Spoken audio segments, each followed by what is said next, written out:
All right, back on the conversation. We got a great guest for you guys. One of the original Justice Democrats, Amy Villela. She's back. She's running for Congress, and well, you guys know what I think. I love it. So she's running in Nevada 1 against Democratic incumbent Nina Titus.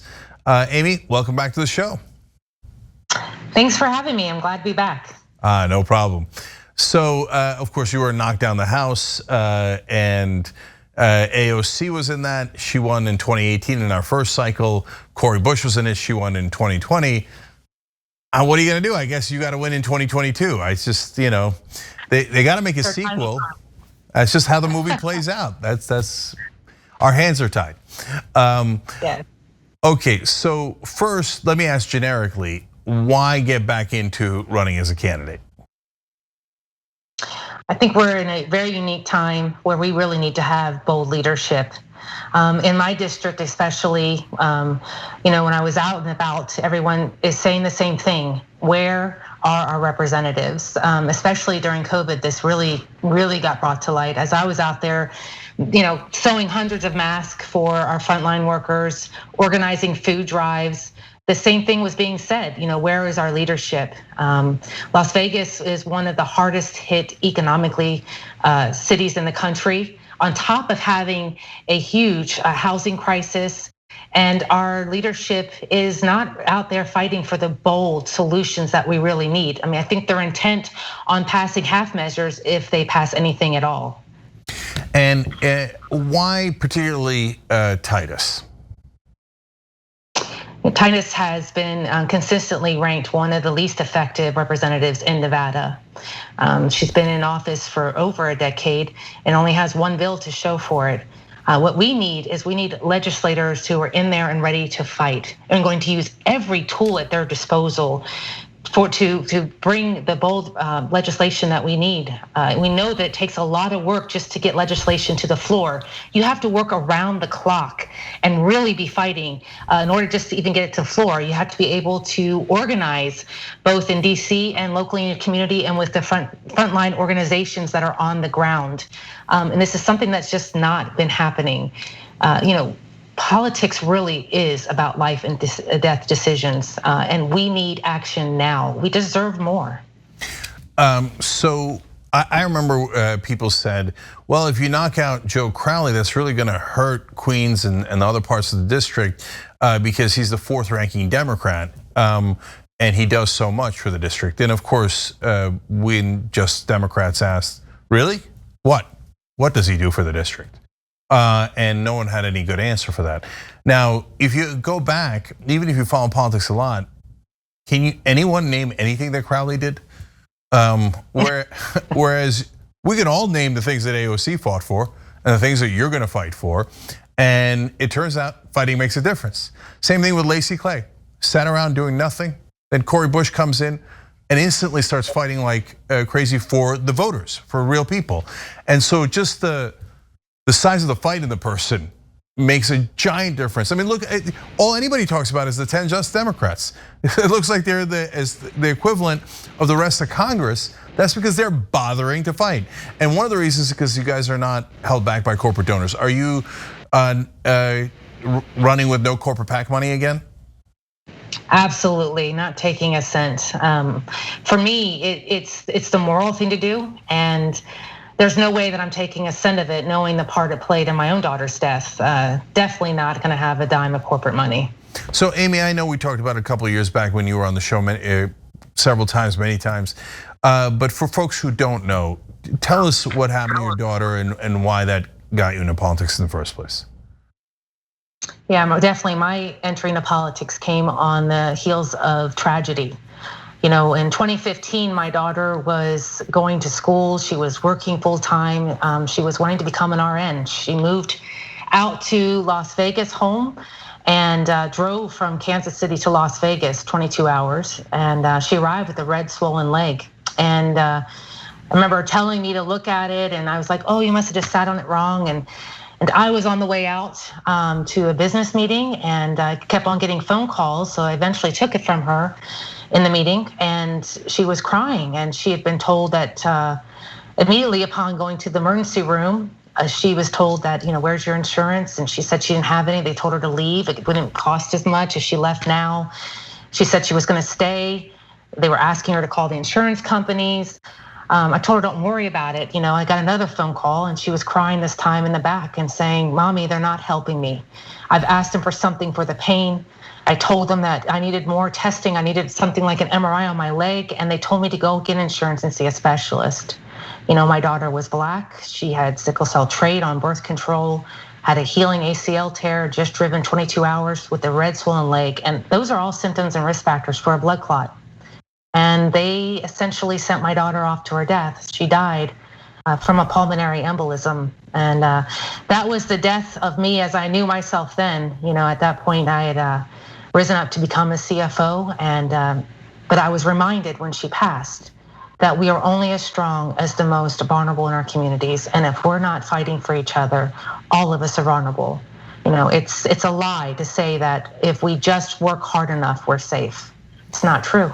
We have to fight for more. We have to fight for each other on all different levels and all the issues.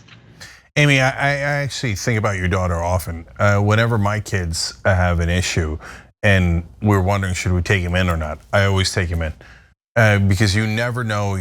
And what kind of an unbelievably brutal system do we live under, where we let people die if they didn't pay a certain thing? I talk about the fire insurance example all the time.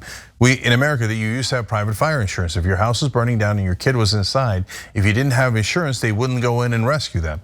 We got rid of that because it was so barbaric. It's the same thing for medical insurance. It's the same thing. But Amy, I read a story from the Las Vegas Review-Journal about this race, and they claim that Titus was among the most liberal of the Nevada contingent in Congress, and that she was for Medicare for all. What do you say to that? And how do you think she arrived at that position? Yeah, well, she arrived at that position after attending the first ever Medicare for All rally that I threw back in 2017. And I'm glad to have helped her sign on to the bill. She had been approached many, many times about it. But it's not enough. It's not enough to say, I'm with you on this issue. It's not enough. They've been saying I'm with you. I remember seeing videos from 1993 when my daughter was born, the year my daughter was born, and nothing has been done. It's not enough to just have a reliable vote. We must be fighting and using every tool at our disposal in order to make sure that we pass this legislation. And if your heart's not into it and you're not in there for the fight, then it won't get done. We have to have fighters in Congress. Again, that's like the most important thing that we need right now is to have fighters in Congress. We need to increase the numbers and have people who are going to be bold. One of the last things I promised my daughter was I will fight and to make sure that that your death is not in vain. And I will do that to my last breath. And it's whether it's about healthcare, whether it's about police brutality, whether it's about immigrant rights, all of these things are worth us fighting for to make sure that no one else has to go through this kind of pain. Yeah, and guys, since she's not running on corporate PAC money, you got to go to amyvillalobos.com. And you guys made a difference for Corey and Jamal and AOC and Rashida Tlaib, and it goes on and on. So we know that it's possible. We've done it many times before together. And so it's important here as well, especially when they just take grassroots money, and that's all. All right, so Amy, but I want to continue with Titus. I don't trust the mainstream media, so they tell me she's liberal. That doesn't mean anything to me. So is she in the progressive camp or the corporate camp of the Democratic Party? So many people say they're progressive, but again, it comes down to what are your actions? What are you doing actually? It's easy to say I agree with you on something, but if we're not fighting for it, again, are you really? Are you really hearing the cries of people? Are you really feeling their pain? We need to have people in Congress that are going to fight, and people who have the lived experience. I think that's so important to talk about as well. People that have been poor. I've been poor, I've been homeless, I've been on WIC and Medicaid and food stamps. I know what that struggle's like. I know what it's like to lose someone because of them not having adequate health insurance. So these are all lived experiences that I think are drivers for people who are everyday Americans that are so badly needed as representatives in Congress. So Amy, though, for example, was she for Bernie or Biden? She was for Biden. She was one of the first early endorsers. And I think she was on record going as far as to say that Bernie supporters are rabid. So okay, not a big fan of her. All right, apparently you and I are rabid. I did not know that. Okay, yeah. So that seems very clear. By the way, if you're for Medicare for all, it was not confusing which candidate was for it and which candidate was against it.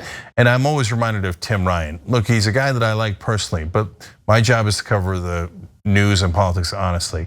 And Tim signed on as a co-sponsor for Medicare for all. And when I asked him on the presidential campaign, if you're president, would you fight for Medicare for all? He said, "Oh, I'm not even in favor of it."